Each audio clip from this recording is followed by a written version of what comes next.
Assalamualaikum warahmatullahi wabarakatuh. My name is Syafiq Ibnu. You can call me Vicky. I'm student of Education History program at Tanjung Pura University from Education History program in class A. This is history of pottery or sejarah gerabah. This is my photo in museum. Potter. The technology of making pottery in Indonesia by using a very simple technique began to be known during the farming period. The evidence comes from Kendeng Lembu, Banyuwangi, Kelapa II, Bogor, Serpong, Tangerang, Sulawesi, and others. In general, earthenware vessels are found along with the use of pickaxe and axe.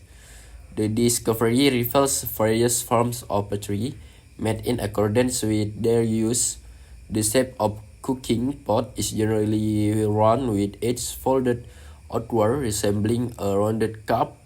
A cancer or legged cup is given a scarce decoration with a circle, triangle, or tumpal pattern, rhombus, and horizontal bands around its body.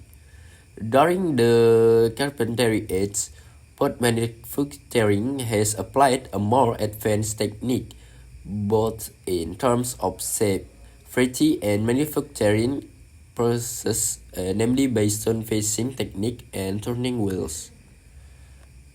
The role of pottery in people's life is very important, and its function cannot be easily replaced by tools made of metal, bronze, and iron.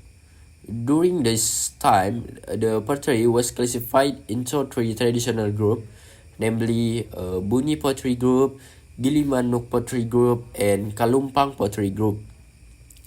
All of them receives the influence of the tradition of pottery from Southeast Asia, Kel Gerabah, Sahuyah Kalanai, with finger pressing technique and rope pressing, so that the decoration produced has a rope pattern. Other diverse ornaments are also influenced by the Malay tradition of earthenware. With a simple decoration, the decoration on the bottom of the pottery is usually different from that of the top.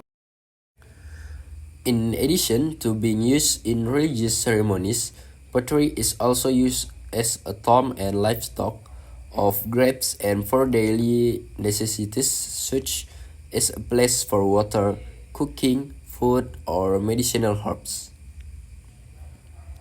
In bahasa or Indonesian language, gerabah, teknologi pembuatan gerabah dengan teknik yang sangat sederhana di Indonesia mulai dikenal pada masa bercocok tanam.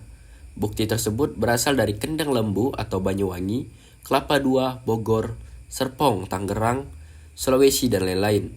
Pada umumnya, gerabah-gerabah ditemukan bersama dengan masa penggunaan beliung dan kapak. Dari penemuan tersebut diketahui bahwa ada bermacam-macam bentuk gerabah yang dibuat sesuai dengan kegunaan. Periuk umumnya berbentuk bulat dengan tepian melipat keluar, berbentuk cawan beralas bulat.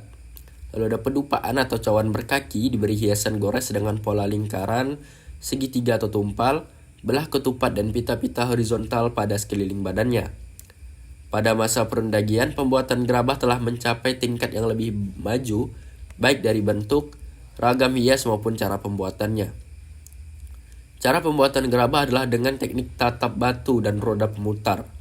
Peranan gerabah dalam kehidupan masyarakat sangat penting dan fungsinya tidak dapat dengan mudah digantikan oleh alat-alat yang dibuat duagam atau perunggu dan besi.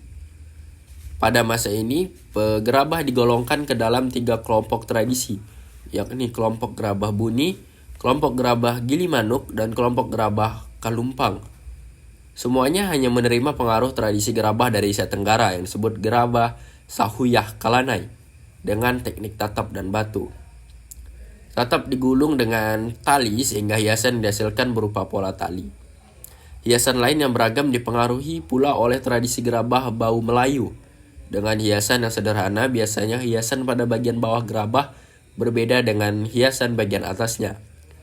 Selain digunakan pada upacara keagamaan, gerabah juga digunakan sebagai tempayan kubur dan bekal kubur serta untuk keperluan sehari-hari seperti tempat air, memasak makanan, atau ramuan obat.